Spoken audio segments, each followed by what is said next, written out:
What's going on, everybody? What is going on? Welcome back to the Taurean Reloaded channel. If you have not done so already, please go ahead and hit that subscribe button, hit that like button, hit that share button. Also, make sure to have that bell click to have your notifications. So today I have a special guest with me. This another collab video. A lot of you may not be familiar with who this person is, but I guarantee by the time we get through this entire video, you will be more than familiar with who this is.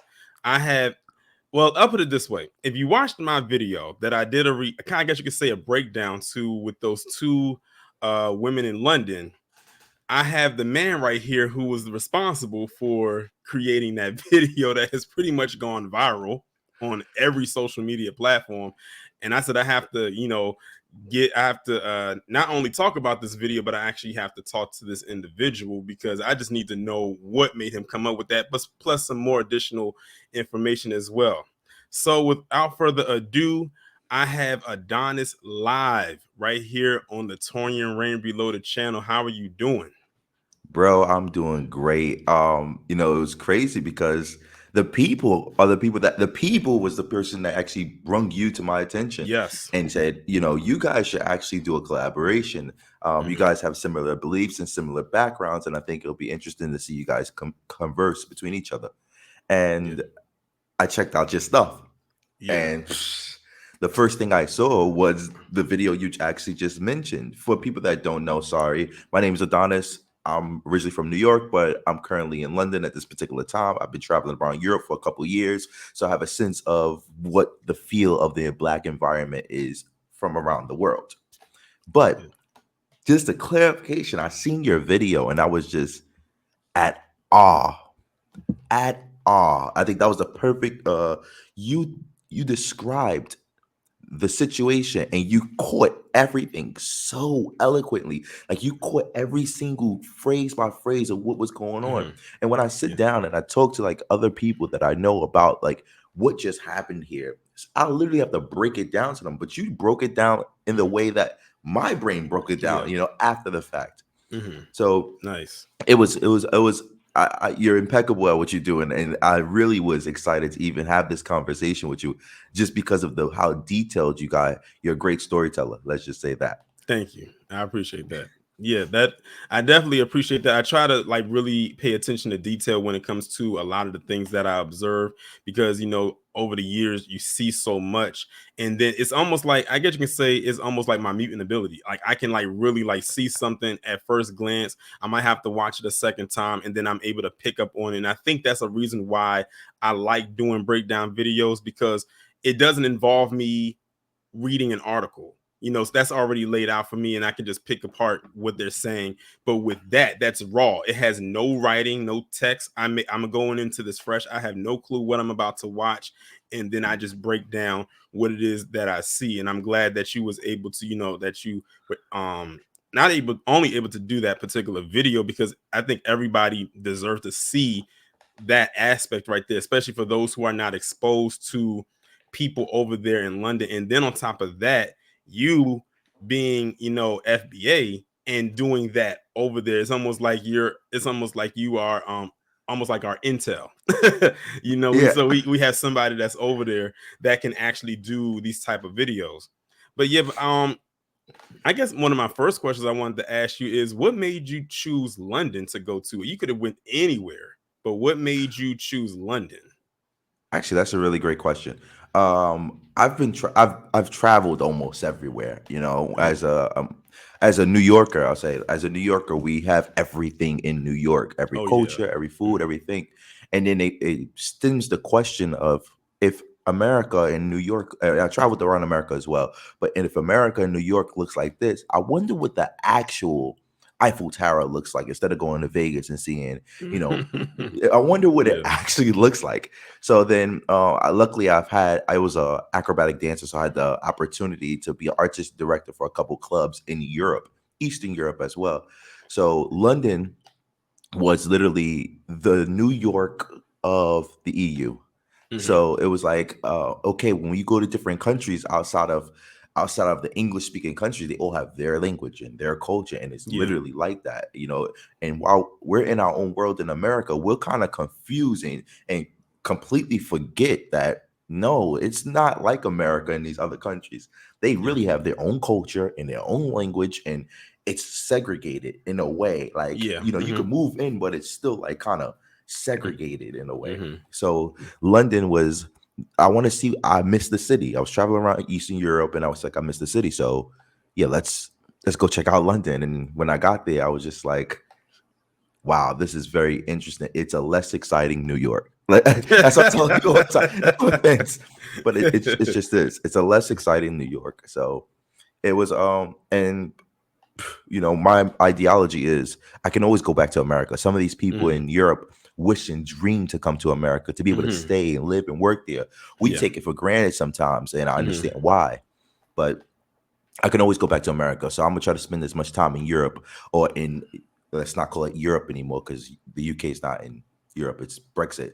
So Yeah. I'm gonna sit as much time in the UK and in Europe. Um, well, it is Europe, not the European Union. I mean, as just possible until I get done with it all, and then I'm gonna fly back to America. Because once I fly back to America, why would I fly back to Europe? Yeah. You know. How So, long have you been over there? all right, this is gonna be embarrassing. I've been in Europe for about 10 years, probably. Oh About wow, 10. like that's way longer than I thought. You know what? If I had to throw out a number, I was like, maybe he's only been over there for like a couple years, but 10? You, Wow. it, you know, as a creator, I'm sure you will be able to understand this. As a Mhm. creator, you don't really, you look at the longevity of things, but you always got to keep your head down and look, all right, and tomorrow I'm gonna do this. And then the next day I'm gonna do this. It's day by day. It's a day by day. You have to, or else you'll burn out. Yeah. So you have to do it day by day. And next thing you know, when you look up, a year's passing, like, oh wow, I've been doing it for this long. I didn't even Hmm. notice it because I've been so focused on my driven, you know, formula or whatever it is, if that Yeah. makes sense. Hmm. So I didn't really notice how long I've been gone until my passport said, well, you have to get a new passport. It's been 10 years. Yep. That'll tell it. That'll definitely tell it all. When they say that Yeah, that every 10-year renewal, yeah. So yeah, yeah. that's amazing. Like I'm legit shocked. I was not expecting to hear you say 10 years. That's a long time. So you pretty much been over there and you've been able to grasp the culture over there. Do you find yourself kind of still getting lost, or do you pretty much know the surroundings now? You can get from point A to point B on your Oh own. yeah, I can definitely get from point A to point B. I'm a New Yorker, so Oh, of course. like, Okay. so not trying to like toot my own home, but like when you people say if you could, it's the Big Apple. If you can make it here, you can make it anywhere. And Mm, as I traveled through Europe, I realized what that actually means. I literally start to figure out like, whoa, these mhm. guys are a lot slower than us in a way. Like Yeah. their hunger is different. The way they think is more relaxed and chill. While Mhm. in New York, it's kind of like Yeah. it's It's it's real fast popping off. paced. Yeah, it's real fast Yeah, paced. and it's become default to us. Even in America, it's become default to us to always work at a high excellency. At a Mhm. high capacity. So when I come over here, these guys are just like some of them, majority of them are just lollygagging, if that's a proper Yeah. phrase to say.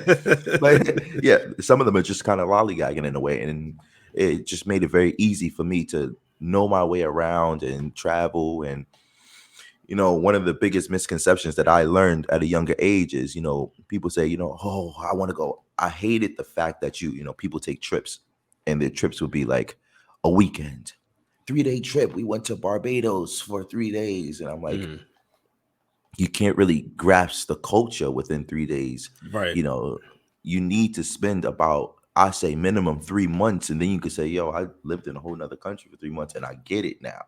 So Mhm. that was a big thing for me. I really wanted to understand the cultures of the places that I went, and I really wanted to see if I could survive as a human. Mhm. It Definitely. was a big thing for me. Yeah. Yeah. So how was it like, how did the people gravitate towards you at first? Because I know that you are the minority over there. You are the foreigner there. It's not like they come here and they're the foreigner. So now you're stepping into their world where it's like you're the fish out of water. So what was it like for them to adjust to you, for you being an American? Because I know, like, they probably didn't hear the accent. So they're like, wait, you're not from here. So where Yeah, exactly no, are you from? Yeah. they caught it immediately. We don't hear our accent. We don't Yeah. hear the way we talk. They do. They caught it. It's just like we'll catch theirs immediately. They Oh caught yeah. it immediately. Hmm. So they were, as soon as I talked, they're like, "Where are you from? Hold on," and it just becomes this colorful world for them. But how did they grasp? How did they get to me? How did they connect with me? It was very subtle. There were certain things that were very subtle to me that I never noticed. So in correlation with the video that I posted that went crazy, um about the two London girls, it it was subtle things that I never noticed. For example, when I was in Eastern Europe and I was in a place called Romania, I would see there's tons of Caucasian people there. There's tons of Romanians, light-skinned people, and it's okay. They got a different culture, very relaxed type of culture, relaxed type of people, really nice, very beautiful. But then I'll see these Africans come over to Romania, and when they come over, these Eastern Europeans don't know the difference between black culture.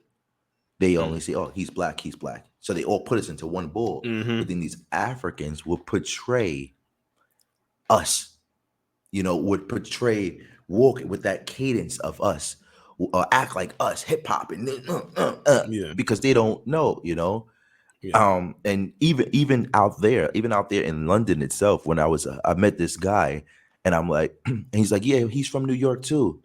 And I said, "Oh, where you from?" "I'm from New York." He said, "Yeah, I'm from New York." But he's like, I'm like, "Where in New York?" He's like, "Oh, upstate New York." And I was like, "You're not from New York." Like, like, and he was like, "Nah, I'll be in it." I'm like, "Bro, you're not from the five boroughs. You're not from Bro, the city. yep. You're not from New York." Like, but they really act like that out there. Like, they'll sit there, and so there are some Black Americans who go over there who are not particularly from a certain area, but rep Hmm. it like they are, because they're Yeah. naive Europeans or English people don't know the geography of where's the culture really coming from. So you Yeah. say New York, they don't know that it's New York State and New York City. Hmm. So it was very interesting, a very Yeah. interesting experience. It's stuff that you notice subtly, and then you just like, hold on, wait, this isn't just like that whole situation with the two girls. Hmm. You sit there and you looking, and you're like, it wasn't the first time I heard them say black people don't even know where they come from. And I just I brushed it off and just kept the conversation going, but then it became a reoccurring thing. And I'm just like, hold on, wait, that's why that wasn't the first time I had a conversation with African descent who said black people in America don't know where they come from. Hmm. And the way I handled it before was more conversational, flamboyant in a way, which I didn't. After looking over it, I sat down and watched that video, another video I shot about it, and I was like, I should really start taking these situations seriously, because that's kind of a disrespectful approach to come at a group of people who shape molded and basically helped the entire world push the structure and pushed everything forward for the world. You wouldn't even have air conditioners if it was for Black Americans, but which the UK doesn't use. But but for that particular situation, uh, I was really curious on what is your reasoning? What is your give me a legitimate reason on why you think Black Americans are not intelligent, smart, amazing. Why aren't you looking up and saying, "Wow, I would love to inspire to be like this"? Why aren't you saying it? You're dressing like it, but why aren't you Hmm. saying it? You know, and even me, I had to refrain from being petty throughout these conversations, because this is also social media. I Yeah. can be correctly right. I can be 100% right, but if I say one thing in the wrong way, That's my it. point is missed, and it's I'm canceled. So Yeah. so I literally, as that whole situation was happening, I didn't expect it to go that way. Yeah. um it just, when it did go that way, I've been communicating for such a long time, just like you, for example. You know how to communicate, you know how to tell your stories. Sometimes you have to take a little second to breathe, but once you get in the flow, you get in the flow. It's like Yeah. boom. So I've been communicating in such a fast pace and a rapid pace, and I'm comfortable in my environments wherever I am. I'm comfortable in my body from traveling across the world, that I can sit there and hold an educated conversation Hmm. And also, I feel like it's chess, a mental chess game.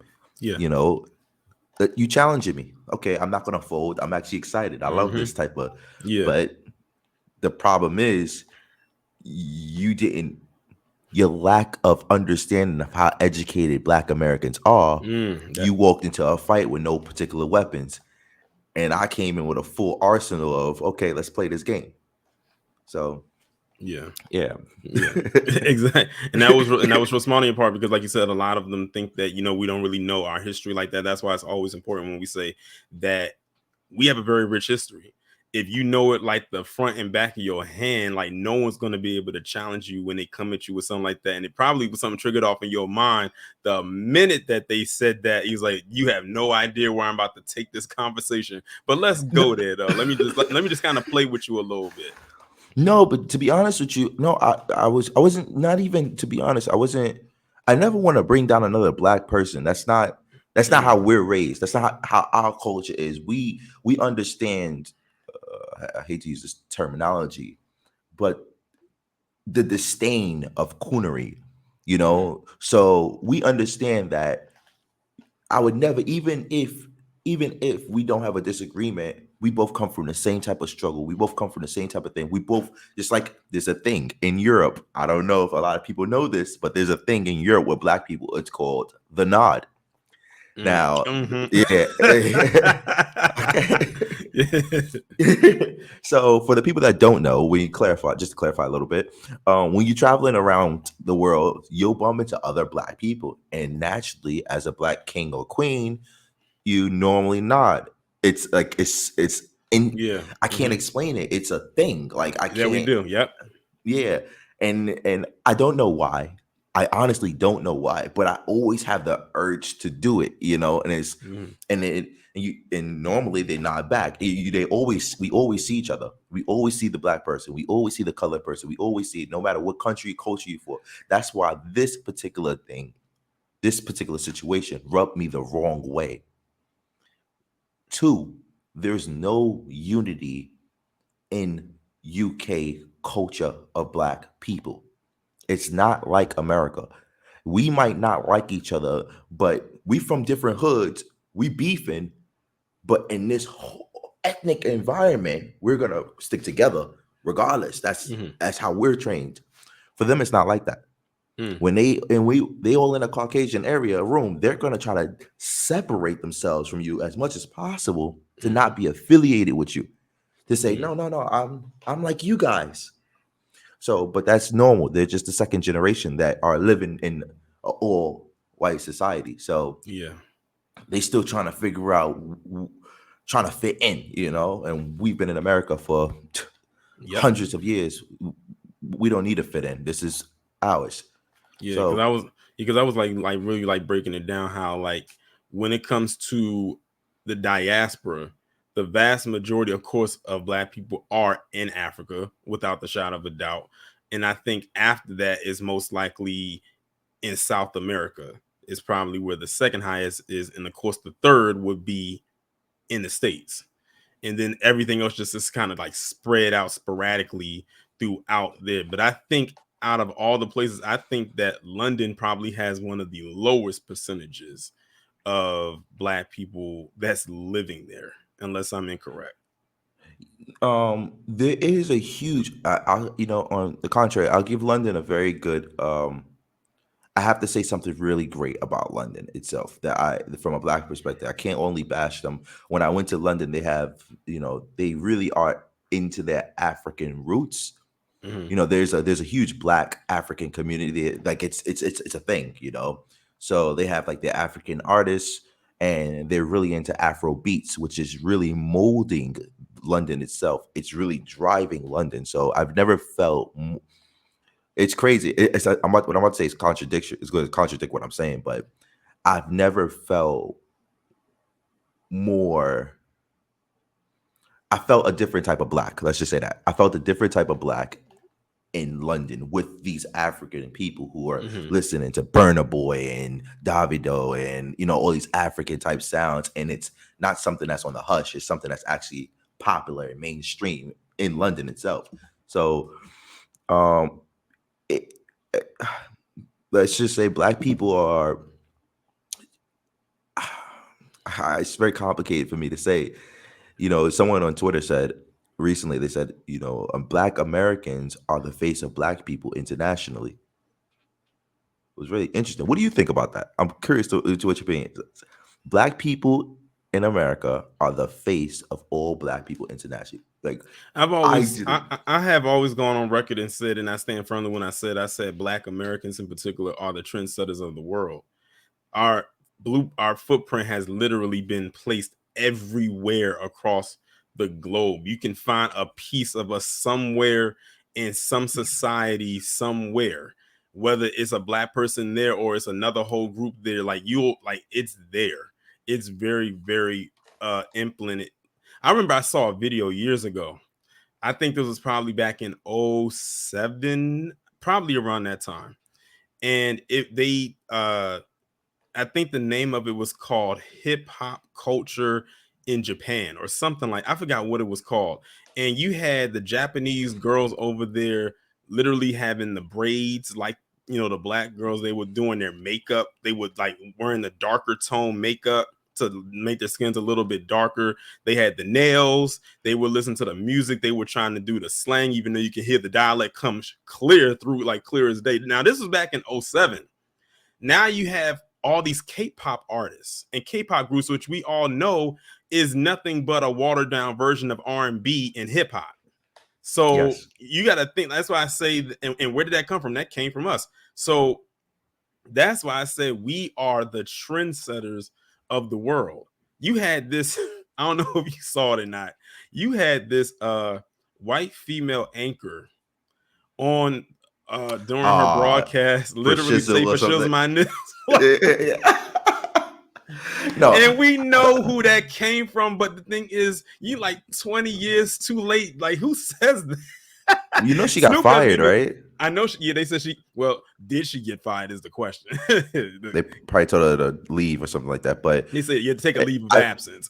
Yeah, but I felt some type of way about that as well, because we know what that means. What she, what she's actually saying. Yeah. Mm-hmm. So yeah, I thought it was funny, but then I was like, it was so random. Yeah, what? Yeah.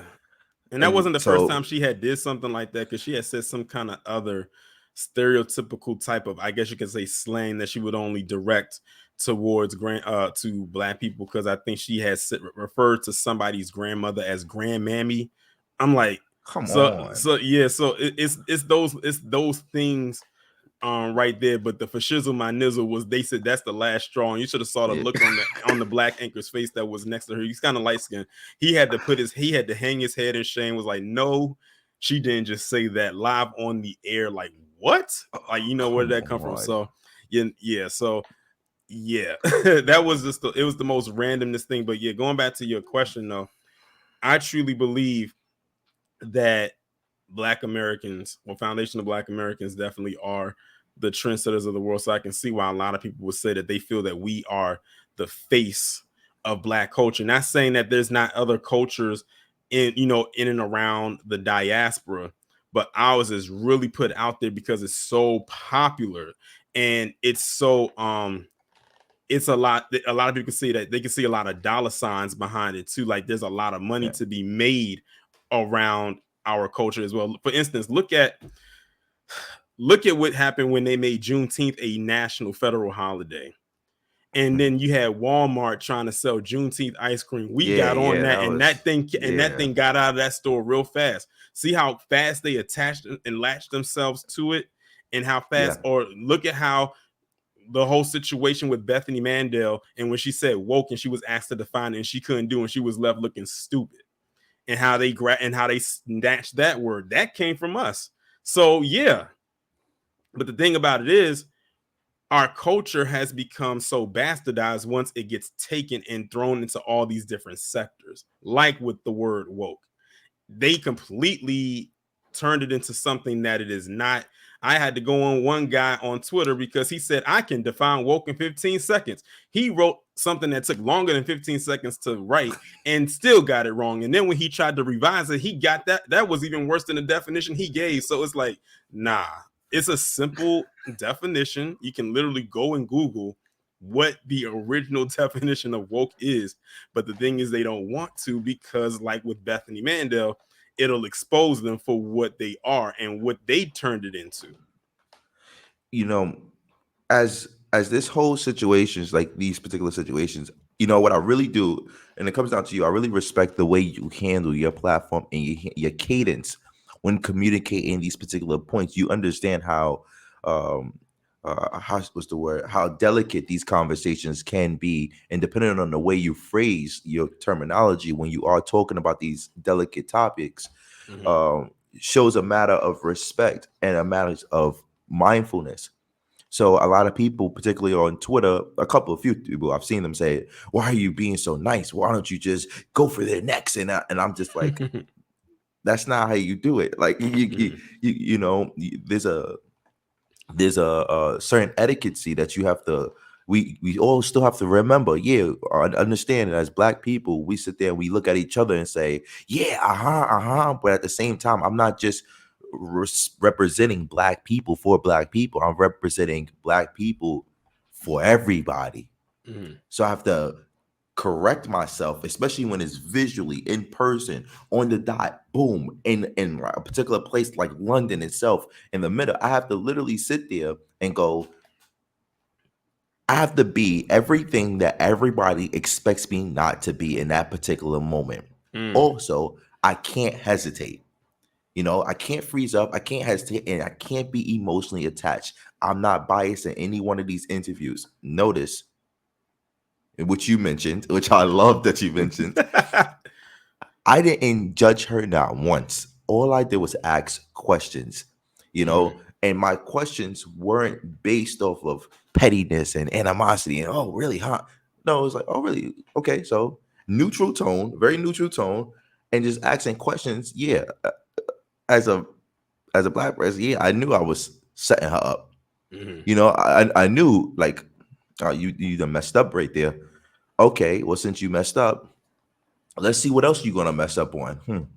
And I knew as she's sitting there giving her answers, you're saying things that you can't give me a proper response to because it's just ignorance. Like you can't give me a proper response. And the crazy thing about it is, although the people that watch these particular videos, you know, in that moment in time, every single detail that I said in those videos that I create, you know, it's off the top of my head. So I don't really have like a catalog of information to run through.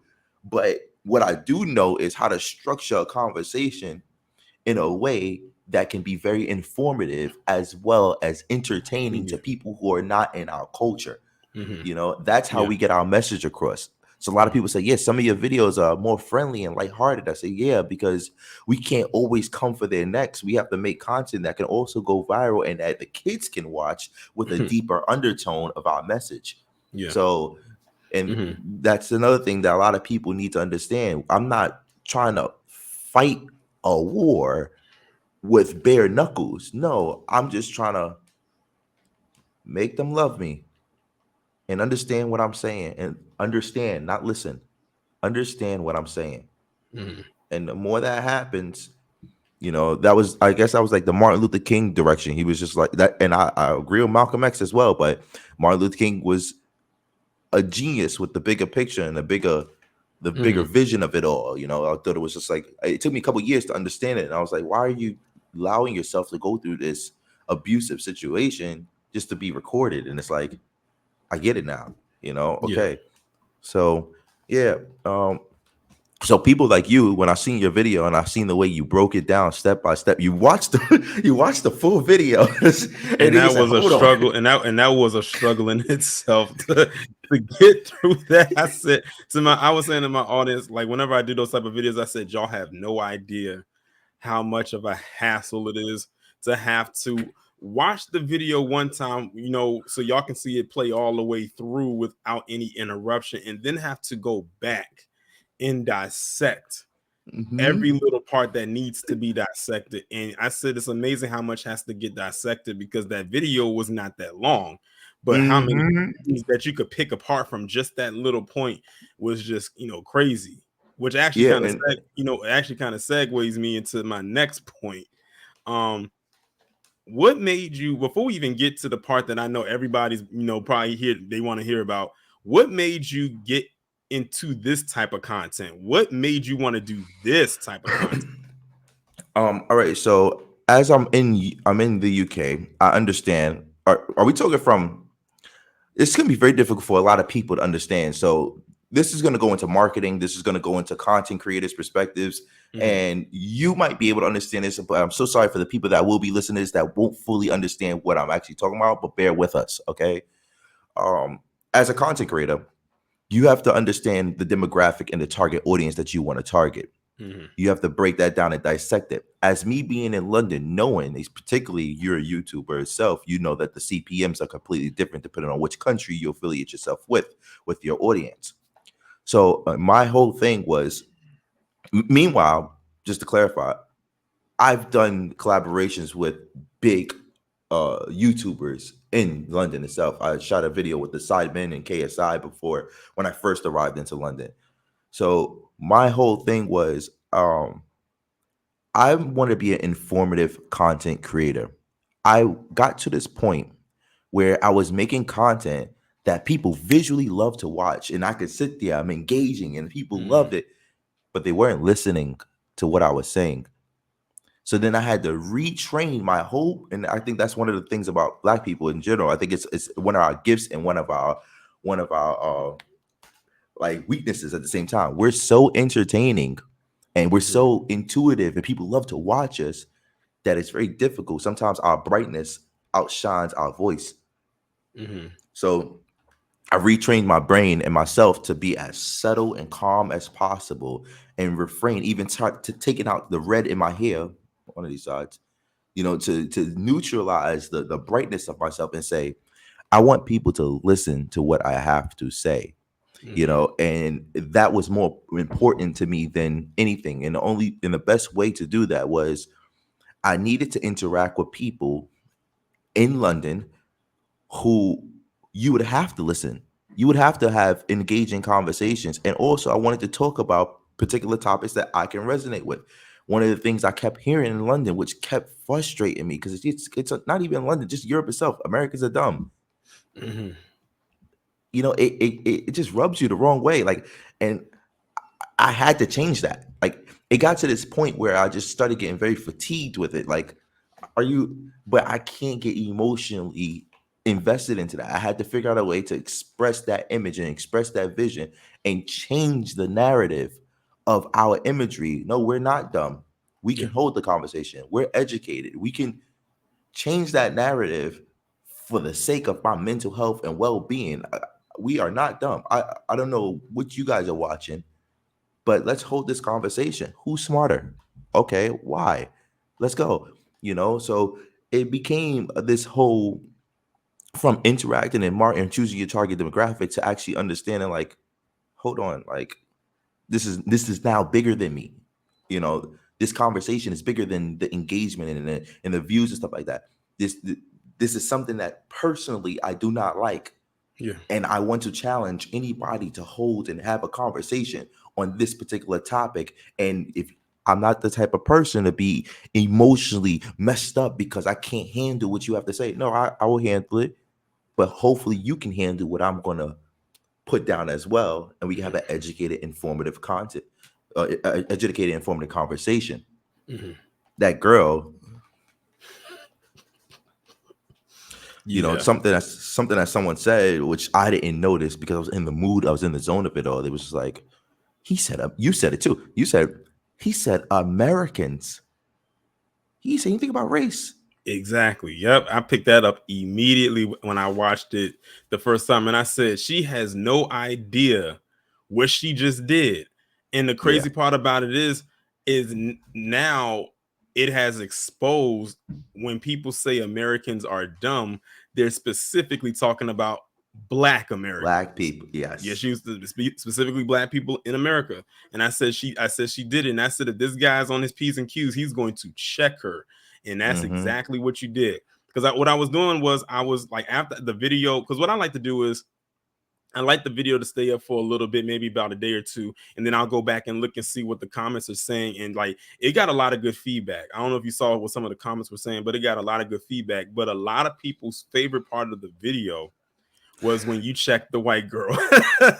Everybody kept talking about when you checked her, and they were so glad that you did, because she kept trying to interject to try to save her black friend, and said no. He said you just kind of like threw that guard up. It was like, nah, she's going to answer this question, and I'm glad you did that too.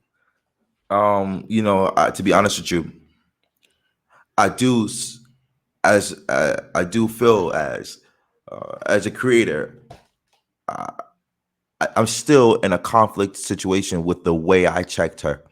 From a black perspective, it is prideful and it feels great to say, yeah, hold on, but from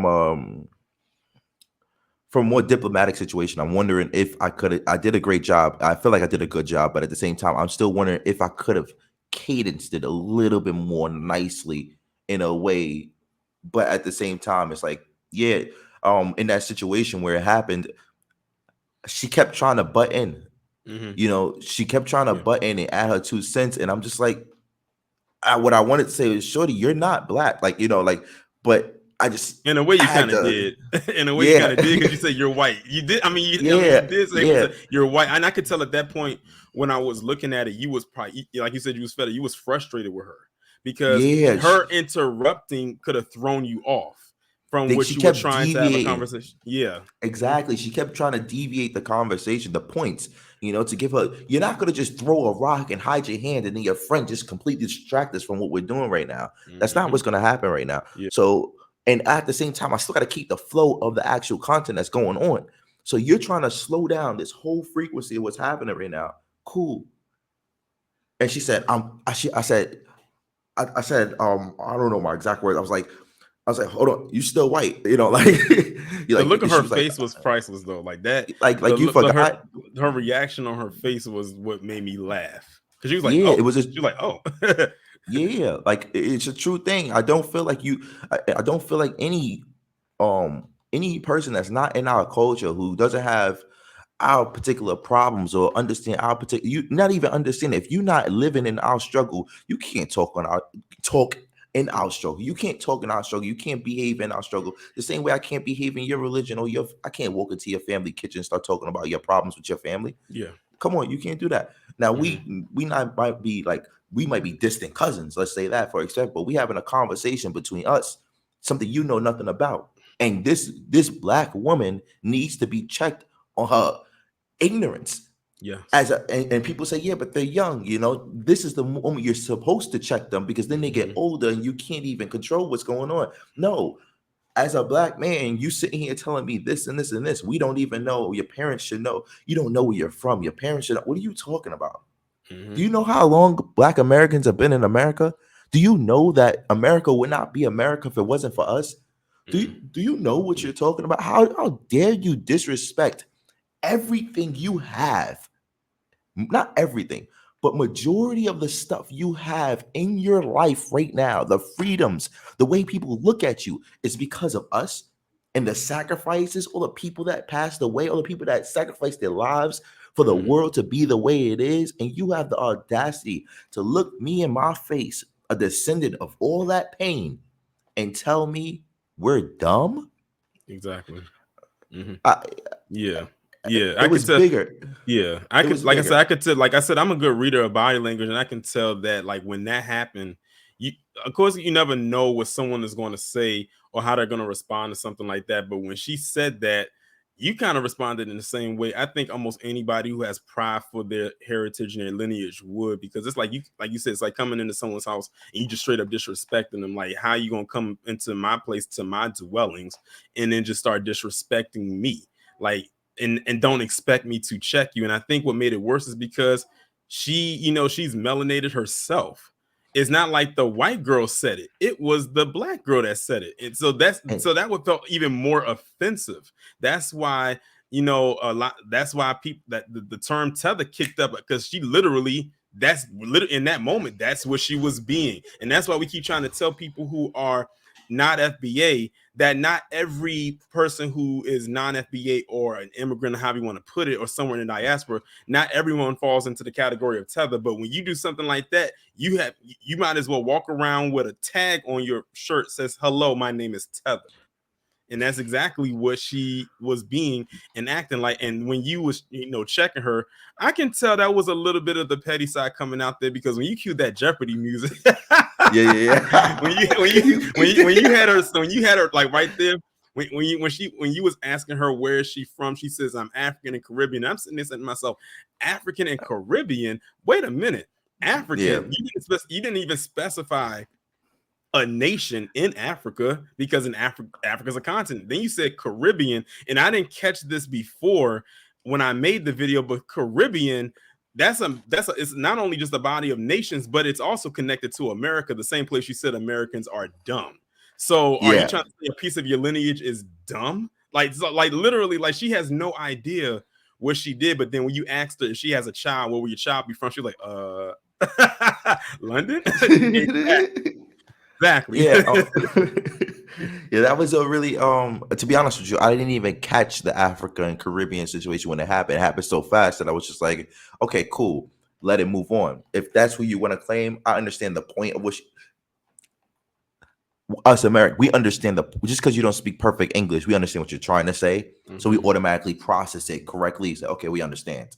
Yeah. So but yeah, the confidence, that's what rubbed me the wrong way. Yeah, she was the confidence. Mm-hmm. Yeah, and the cockiness of saying it and looking. And then when I said, you think like slavery was a crazy thing, she looks at her friend, they start laughing. I'm like, what are you laughing? I'm like, in my head, I'm just flipping like, why? I just said slavery is a crazy thing. You look at your white friend and start laughing, and I'm like, yeah, that part right there. When I was looking at when I was doing the breakdown, that's the part that rubbed me the wrong way, because she made it such a lighthearted situation. And I said that's exactly why I said we may be all in the diaspora, but we're not really all the same. Like they say, all skin folk ain't kinfolk. That definitely applied right there, because you're laughing at that because your lineage did not have to go through that. And maybe in some aspect they probably did somewhere down the line. And if they did, that's even more disrespectful, because do you know what they had to go through just for you to have the freedoms and liberties you have right now? Exactly. Yeah. So that was disrespectful. It was, but in my head, in that moment in time, and which advice I would give to everybody, I didn't really feel none of this until after the situation. Yeah, because you were in the moment. Yeah. So in my head, the way my brain processed all of this was, I love a stressful situation, or you got to be ready. I like to be on point on my P's and Q's. Yeah. So when these particular situations happen in any type of interview or any type of situation scenario, my brain is coming up with the correct answer. Maybe not the right answer, but the correct answer at that moment in time. So it's processing how to respond properly. So it's kind of like it's basically saying, oh, yes, now we get to test and see if we can survive this. That's how my brain processes, and that's how I became very successful and adaptable in multiple different environments. For this particular situation, it showed me, one, because it's not the first time I've heard this and had a conversation about this. One, this is how they actually feel. Two, this is not something from just their generation. It's something passed down for multiple generations. It's generational, yeah. Because she played with it, It wasn't like she was guessing it. She played with it. Her parents probably think the same thing. Her whole family probably think the same thing. If she's from Africa, she's second generation. Her parents came from Africa who moved to the United Kingdom. That means in Africa, they probably have the same perspective. Yeah. Mm-hmm. So it's a bigger, wider theory.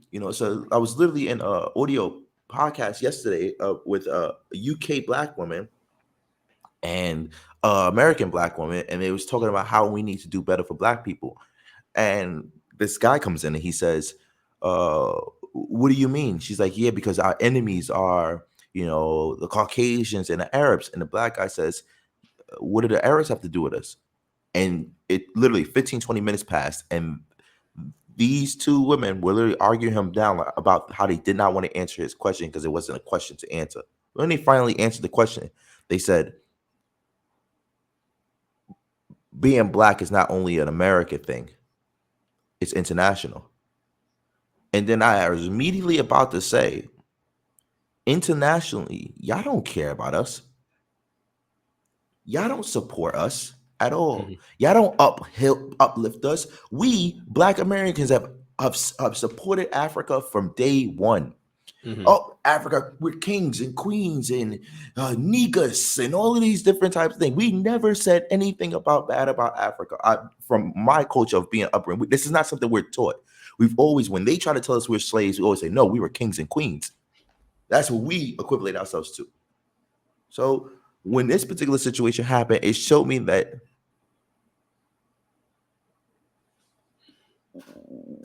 we need to focus on ourselves as a people. And we need to be mindful that, just like you said, you know, just because you black don't mean that you don't mean that you part of it. So like, and the envious, and I ask people, is it animosity? Is it jealousy? Is it, what is it? What do you think it is? And I don't know, you know. So that was a real eye opener for me. It was definitely something I need to know, but there's more to that. There's other people. I say this to everybody. If you're going to travel, if you are a traveler, I really want you to pay attention as American, as an FBA, is very important. There are Africans who go to these other countries and shuck and jive. If you understand that reference, they're with the buffoonery. You know, they have there's a girl I met in Africa who's in Romania who allows her husband to call her the N-word, and they laugh about it. Her husband's Caucasian, full-blown bloodline. They are Africans who move to different countries and shuck and jive and play that token black guy with our names attached to them, with our aesthetics attached to them, because that's what's trending. Yeah. When you do travel, understand that you have to represent us the correct way. It's very important because they're over there more than we're over there. And sometimes us being in America, we might forget how big the world is. Right. So, yeah. Yeah. I think one thing that I also took away was more so an interesting moment was when you realized that you had them right where you wanted them, because he's like, okay, I'm gonna just end the conversation off with this. How many holes does a straw have? And she said 2. I was like, done. And then you have you have the nerve to say that Americans are dumb. And she's like, oh, wait a minute. No, it's 1. I thought that was funny, and I said, I know why he did that, because it's like you was proving a point, you know, because it's like if I know that I got them to this point where they have already stumbled over their own words, they've already made a fool of themselves. Let me just go and throw out a brain teaser right here that a 5th grader could get, and I know they're gonna get it wrong, and she got it wrong. Like, so that's when that happened. I was like, yeah, it's pretty much a wrap. Okay, my next I guess my next question, you piggyback more so off still of this video. When you was like, you know, editing the video and putting it all together to put it out there, before you put it out there for public consumption, did you know in your mind, or did something trigger you in your mind and say, I have a feeling that this video is going to go viral? Or did you just put it out there and say it's going to do, if it goes viral, it goes viral. If it doesn't, it doesn't?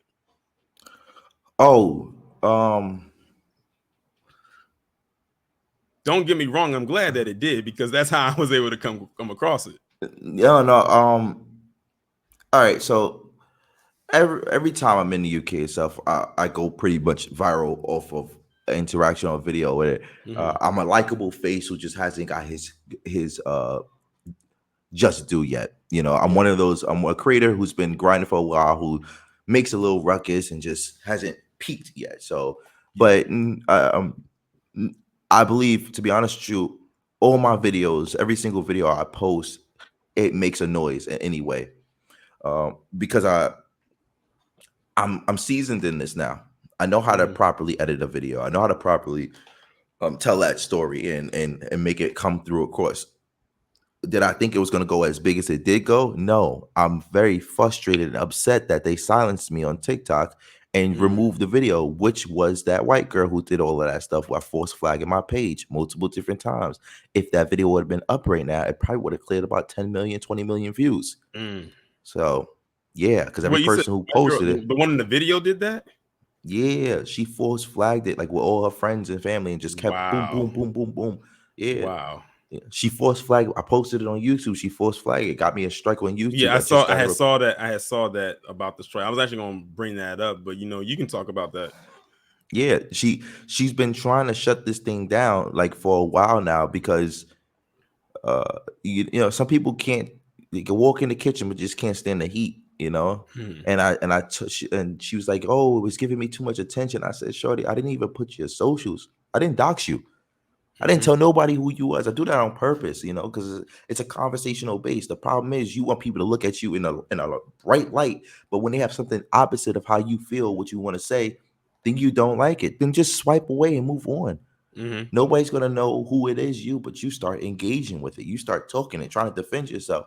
How you gonna defend yourself in a video like that?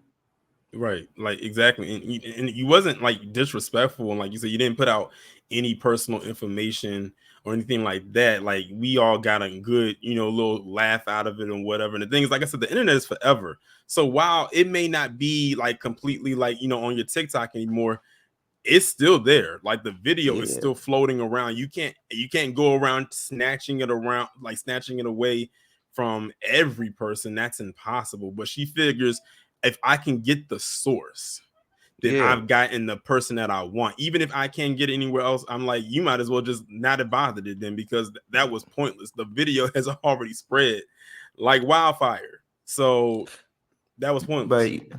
it was the best thing. It was a good thing and a bad thing. So the fact that she reported me and reported my video, got it shut down, was good and bad. It was bad because I just lost a whole bunch of views and engagement and possible growth from that particular video and situation. But it was good because it started a conversation. Because now that it did get removed, I became a semi martyr. You know, and Mm, it started this whole, because if it would have been removed, people would have watched it, enjoyed it, and then swiped away and moved to the next thing. But the fact that it got removed and I got a strike after that, and this happened, it kept the conversation going. You know, and now people got invested into what's actually going on. Hold on, who mm, is this guy? What does he actually do? Now you're building up a community, you know, and it's a different type of structure thing that it happened. But you know, it is what it is. The video blew up. It got excited. I'm sure I'll have another interview with a couple other crazy people. And you have these I've seen a UK, couple of them. yeah. You you I've got seen a these. couple of them. Now I got these adults. I got these adults hitting me up talking about, oh, interview adults. Cool. I'm ready. Let's go. You know, so like I got a couple of adults who want to challenge the mental minds and stuff like that. Cool. I want to get to a point. My goal My goal is to get into that environment with the top podcasters in the UK. Mm, So there are some really strong, uh, big podcasters in the UK who have really bad reputations in the Black community, mm, and I would love to sit down and just go at it, you know. mm. So, but Yeah, not in a lighthearted sense, just to uphold a good conversation and mhm. just see the different perspectives and stuff like that. But yeah, I feel like there's a button there somewhere, but if they want to go there, I mean, it is what it is, I mean, I'm just saying, like, person, like, if it was me and they try to like challenge my intelligence, because one thing that I always said was a pet peeve of mine is when someone tries to insult my intelligence. I'm like, 2 + 2 = 4. Don't sit up here and try to tell me equals 3. Like that's always one way to make me like really be like to like come at somebody, is if I feel like my intelligence is being insulted. no, I tell you something. I love when someone has that face when they like really trying to dig into you and try to like trying to catch you, Yeah. because that means they emotional. And Mm, once you get emotional, you done lost the game. You yeah. done lost the game. Once you get emotional, I just simplify. and go for your neck. And that's what happened with them two girls. You know, they got all rattled up before I was even warm or even, you know, room temperature. I wasn't even just Yeah. chilling. So Because they yeah, thought that's they when it had you. comes. They Yeah, already came in with the notion that Americans were dumb, and that one immediately said black people. So yeah. it's like, we know the lingo, we know the reach around. So But you're right. I did know that video was gonna go viral. I told her after it, I said, "You're viral." I told her after that video. I shoot a long, like I do a long interviews and I chop them up, you know. yeah, And I sat there and at the end of that video, it was just 2 or 3 parts to that video, and she was literally just going and going in her own madness, and I was just like, "You're viral, like you're going to go viral," you know. And she was just okay, whatever, and I'm just like, yeah, the haha. things Okay, people. whatever. A couple days later, insert that little soundbite from SpongeBob. A few days later, now she going on a flagging campaign. Yeah, you That's know. crazy. So, but yeah, you know, you get good at what you do. Look at you. Like you're. I seen one video, and that was the video you made about mine to know everything everything about you, about how you make. As a creator, I got a question for you. What's that? Do you write scripts? No. Then you're bad.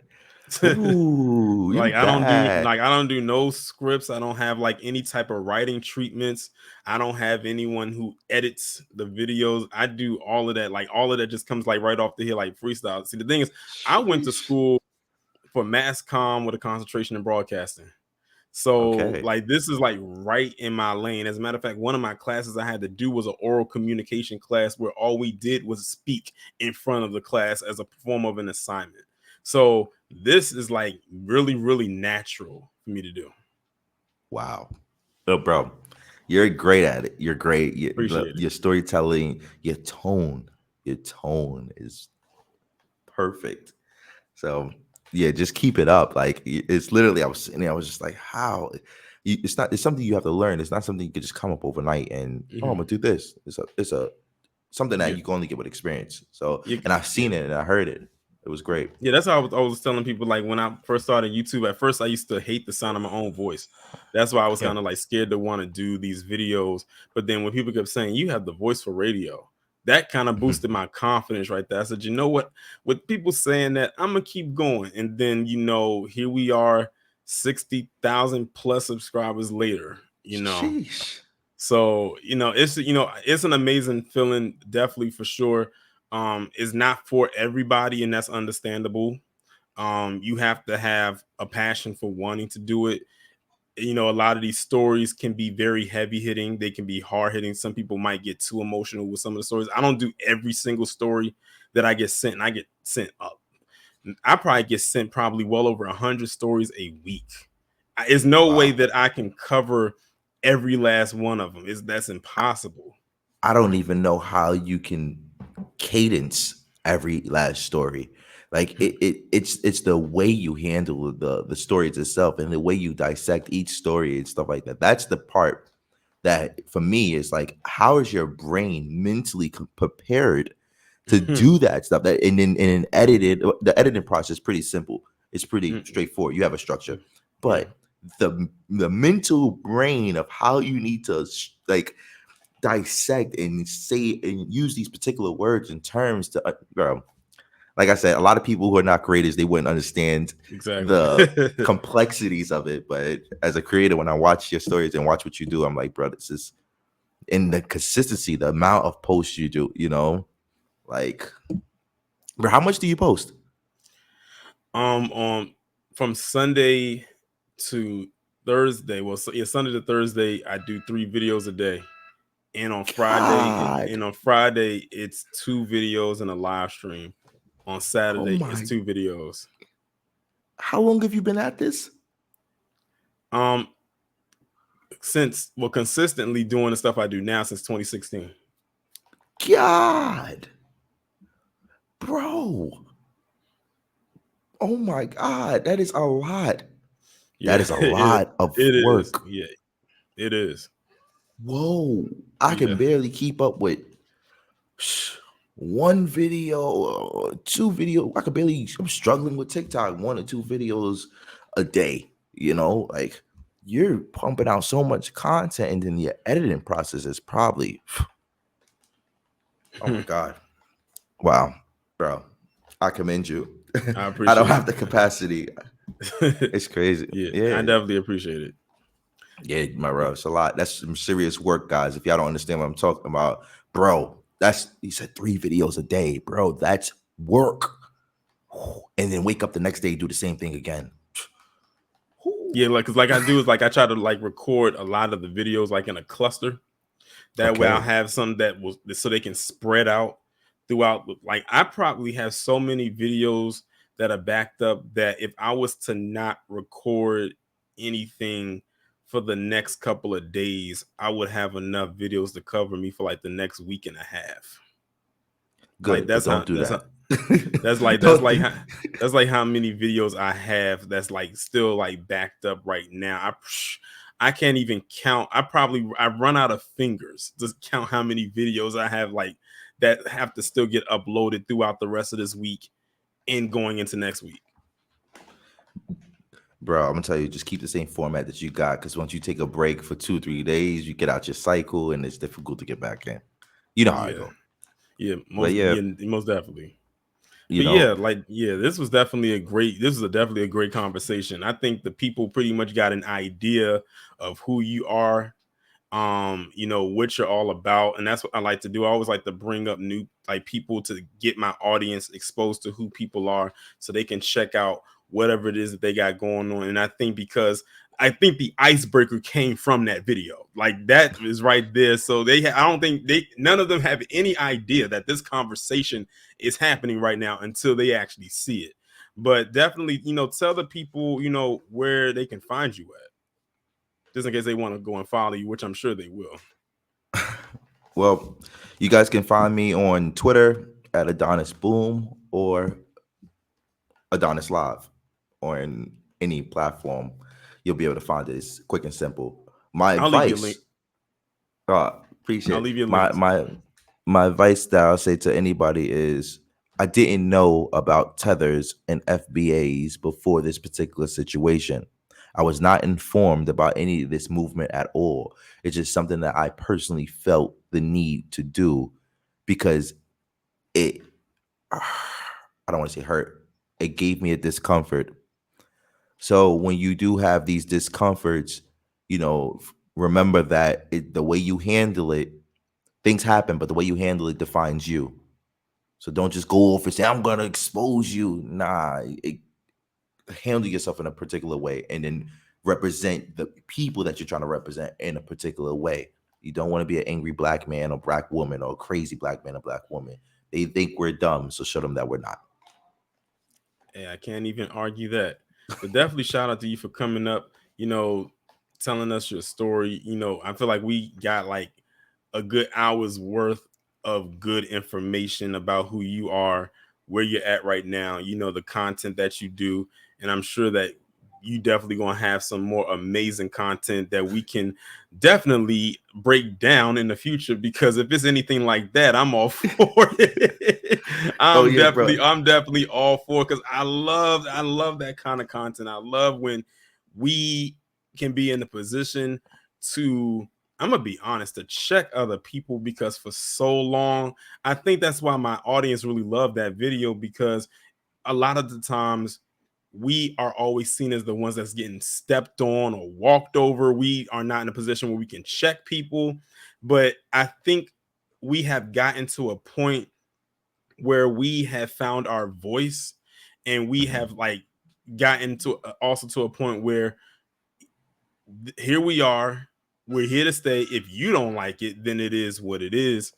But we're not going to step back or step down just because you feel uncomfortable or for us to fulfill your comfort. Those days are long gone. That's why there's so many people out here that are so standoffish to us. And ever since, establishing, FBA and, the talk of reparations and everything, everybody's like literally been trying to come at us with daggers. But it's like we just standing there like this. Like, I mean, you can come at us with everything you want, but that's not going to get us to like fall back. I mean, we're going to be pushing forward. It's like we made a steel. It's like a big steel wall up here, and you can't break through steel. So, I mean, it is what it is. It's simple. We're not our ancestors. Mm-hmm. I'm sorry. And I'm certain that our ancestors that did fight, because they did fight, despite what some of them will say that they didn't, Yeah. but they did, would be very proud of what we're doing right Nat now. Turner. Yes. It's just one of several, one of many. But yeah, with that being said, we're going to go ahead and get ready to shut this down. Shout out to everybody who came through. Again, if y'all are new, hit that subscribe button, hit that bell to be notified whenever I upload a new video or go live on this channel. Make sure to go out and go ahead and check out the links to Adonis's social media, like all of that down below. I'm telling you, you're not going to be sorry. It's a lot of content that is there for you to go and check out. Make sure y'all go ahead and support this man, and definitely, you know, this will not be, I'm sure this probably will not be the last conversation. Definitely not. Definitely not. All right, y'all be safe and be one.